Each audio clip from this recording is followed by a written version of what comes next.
दिनों विवादों में रहा कि बीएसएफ जो कि बॉर्डर सिक्योरिटी फोर्स है उसका एरिया राज्य में कहां तक हो निरंतर, इसके ऊपर चर्चा हुई। 50 किलोमीटर ऐसा कुछ बात चल रही थी। अब वेस्ट बंगाल सरकार ने एक रेजोल्यूशन पास किया है जिसमें ये कहा है कि जुडिकेशन को नियत किया जाए या फिर उसका एक सीमा बनाया जाए। कैसे देखते हैं इस पॉलिटिक्स को, क्योंकि ये मामला जुड़ा हुआ है बॉर्डर से? देखिए, सरहद से जुड़ा मामला है, इसमें कोई दो मत नहीं, लेकिन एक चीज हुआ करती है कोऑपरेटिव फेडरलिज्म, सहकारी संघवाद, जिसकी चर्चा गाहे बगाहे माननीय प्रधानमंत्री जी और उनकी टीम के लोग करते हैं।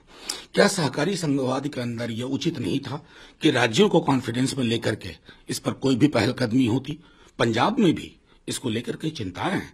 मैं समझता हूं कि एक जो हमारा जो संविधान था ना, उसमें सेंटर को ऑल पावरफुल एंटिटी नहीं माना गया था। कोऑपरेटिव फेडरलिज्म इसलिए एक पॉपुलर फ्रेज था क्योंकि उस दायरे में आपको सोचना है। संघ महत्वपूर्ण है, इकाई के रूप में राज्य भी महत्वपूर्ण है, और अगर ऐसे कोई फैसले ले जाएं तो सहमति से हो, आपसी संवाद से हो। एक तरफ से निर्णय ले लिया और निर्णय कहा कि आपके समक्ष ही निर्णय है, उसको मानिए, ये अच्छा संदेश नहीं देता है संवैधानिक सरोकारों के मद्देनजर।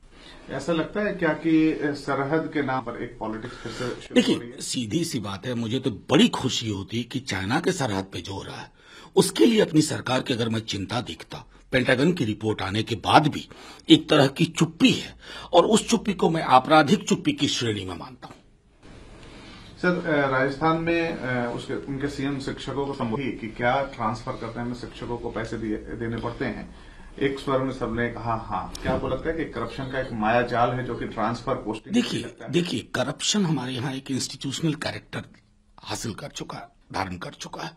इसके लिए लड़ाई जो भी होगी ना, वो भी इंस्टीट्यूशंस को क्लीन अप करके होगी। अभी बीते दिनों, इससे पहले पटना में श्रमिक कार्ड कुछ दिया जा रहा था।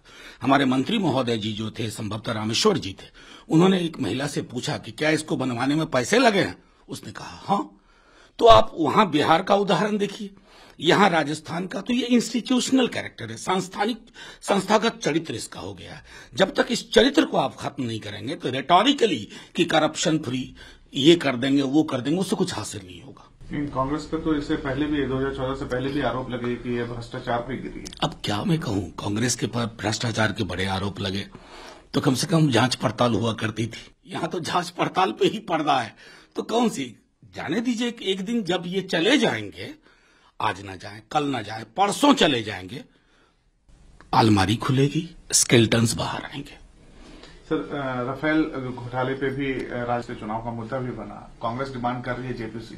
क्या अपोजिशन पार्टी ये डिमांड करती है जेपीसी की अभी भी? देखिए, जो रिपोर्ट्स आ रही हैं, एक बड़े अखबार में जिस तरह की खबर आई है और फ्रांस में जिस तरह की खबरें आ रही हैं, और फ्रांस में इस पर पहलकदमियां ली जा रही हैं, उसके बाद मैं समझता हूं कि सरकार को खुले मन से जेपीसी के लिए अग्री होना चाहिए, क्योंकि हमें भूलना नहीं चाहिए कि बोफोर्स पर भी ज्वाइंट पार्लियामेंट्री कमेटी कॉन्स्टिट्यूट हुई थी।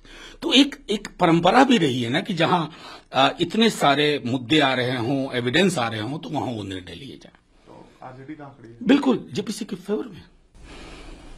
कंगना रनौत को फिर पहले उन्होंने कहा 2014 से पहले का आजादी और अब, और साथ में अब महात्मा गांधी के ऊपर टिप्पणी करते हुए वो कह रही हैं कि एक चिक आगे करना जैसे शब्द और साथ में भीख हमें आजादी में मिली है। ये देखिए, मैं तो उन पर टिप्पणी करके मैं राजनीति और लोक संवाद के चरित्र को गिराना नहीं चाहता। माफी के साथ कहता हूं, मेरा टिप्पणी करने की इच्छा नहीं है। मैं तो प्रधानमंत्री जी से पूछता हूं, इनको भी आप मन की माफी वाली श्रेणी में रखते हैं? जैसे उस मोहतरमा को रखे आप, जो भोपाल से सांसद हैं। ये क्या कर रहे हैं हम अपने देश को? इसी देश की तामीर की थी क्या, कल्पना की थी हमने कि एक दिन ऐसा आएगा? मैं ये सवाल अपने से हटा करके माननीय प्रधानमंत्री जी के पास सौंपता हूं। आप निर्णय करें, आप देश के प्रधानमंत्री हैं। 37% लोगों ने आपको वोट किया, 63% जिन्होंने नहीं किया उनके भी प्रधानमंत्री आप ही हैं। आप तय करिए कि सबका साथ, सबका विकास, सबका विश्वास में इस तरह के बयान का क्या महत्व है? आरएसएस का एक बड़ा बयान आया है, मीडिया एक नार्किक है, इसको बैन कर देना चाहिए। जब तक दुधारू गाय की तरह सोशल मीडिया को दूह रहे थे तब तक बड़ी अच्छी चीज थी। आज थोड़ी आलोचना होने लगी तो बुरी लगने लगी। अब तो सांस्कृतिक संगठन है, आपका इन बातों से क्या मतलब? संस्कृति के प्रचार प्रसार का काम करिए। राजनीति में क्या हो रहा है, क्या स्वर उभर रहा है, इसको स्वीकार करना सीखिए। एक आखिरी सवाल आपसे, मुसलमानों के अंदर ये वैक्सीन लगाने की हेजिटेंसी है और महाराष्ट्र से मंत्री का एक बयान आता है कि सलमान खान सामने आए और उस कम्युनिटी को बोलें कि वैक्सीन लगवाएं। देखिए, जरूरी है नहीं, मैं इसको किसी समुदाय विषय वैक्सीन हेजिटेंसी तो मैंने अपने पार्लियामेंट के कलीग्स में देखी। हर तरह के लोग थे, वैक्सीन पोटेंसी के बारे में जानकारी नहीं थी, मल्टीपल वैक्सीन जो एक पूरा बास्केट है, कौन सी वैक्सीन बेहतर है कौन सा नहीं है। तो इसको किसी समुदाय विशेष को केंद्रित करके हम बहुत बड़ा नुकसान कर रहे हैं। हमने कोरोना की पहली लहर में पूरा विमर्श तबलीगी जमात में रख दिया था, क्या हुआ बाद में। हमें कोशिश ये करनी चाहिए कि वैक्सीन हेजिटेंसी जहां भी हो, किसी भी समूह में हो, समुदाय में हो, उसको वैज्ञानिक तरीकों से उसका निदान ढूंढा जाए।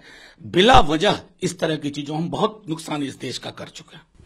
जरूरी है कि फिल्म बीजेपी हर व्यक्ति इंडोर्स करने के लिए सामने आए, हर व्यक्ति आकर के अपील करे, लेकिन इसको समुदाय केंद्रित विमर्श से निकाला जाए।